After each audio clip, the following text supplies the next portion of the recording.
You're lying in bed at night, and suddenly, you're not in your room anymore. You're in a conversation that never happened. You're explaining yourself perfectly. You're finally saying that one thing you couldn't say back then. And in this version, they understand you completely. Or maybe it's something else.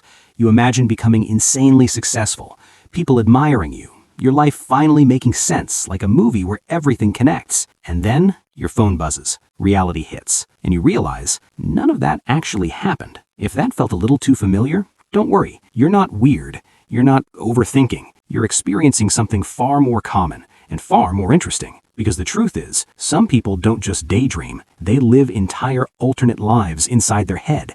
Now here's where it gets fascinating. Your brain isn't doing this randomly. There's actually a system inside your brain called the default mode network, and it activates when you're not focused on the outside world. Basically, the moment you stop paying attention, your mind starts creating memories, future scenarios, conversations that never happened. It's like your brain quietly opens a simulation mode.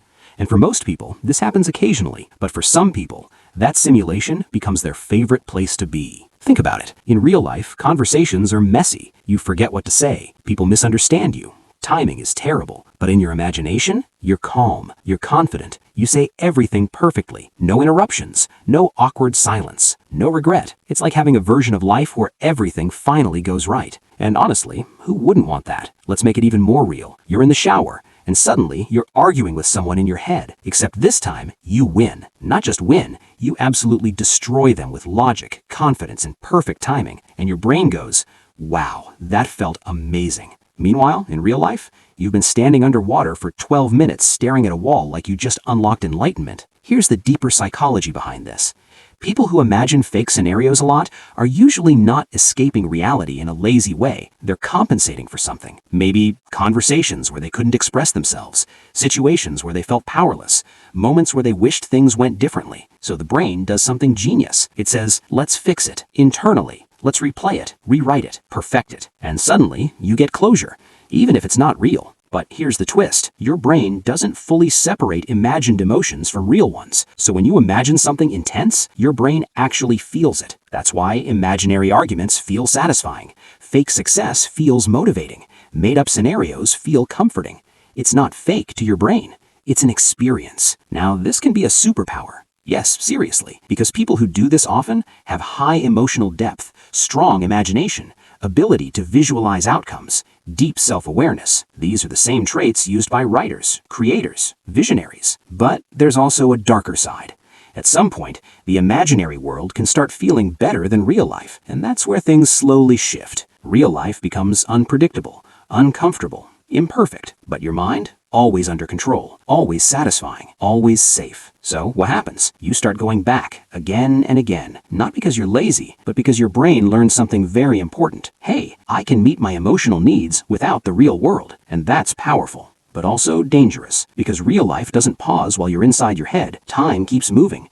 Opportunities pass, conversations never happen, and when you come back, there's this weird feeling. Not exactly guilt, not exactly sadness, just something feels off, like you were gone for a while. And here's something people don't talk about enough. The more you rely on imagined scenarios, the harder real life starts to feel, because reality can't compete with something you fully control. Real people won't say the perfect lines. Real situations won't follow your script, and that gap can quietly grow over time. But let's be clear about something. This is not a flaw. It's actually an adaptation. At some point in your life, your brain needed a safe space, a place where you could express freely, feel understood, feel in control. And since the outside world didn't always provide that, your mind built one for you. That's not weakness, that's intelligence. The real question is not, how do I stop imagining? Because honestly, you don't need to. The real question is, what am I getting from these scenarios that I'm not allowing in real life? Is it confidence, closure, validation? Because whatever it is, that's the thing you should start building, slowly,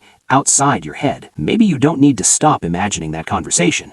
Maybe you just need the courage to have a slightly imperfect version of it in real life.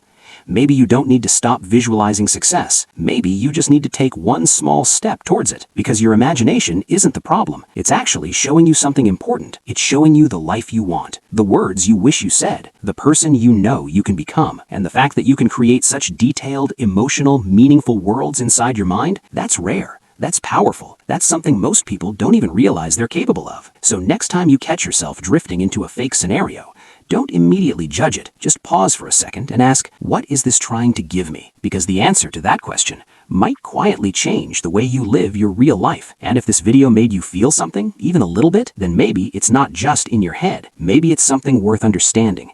And maybe something worth using. Subscribe if you want more videos like this, because sometimes the most important things happening in your life are the ones no one else can see.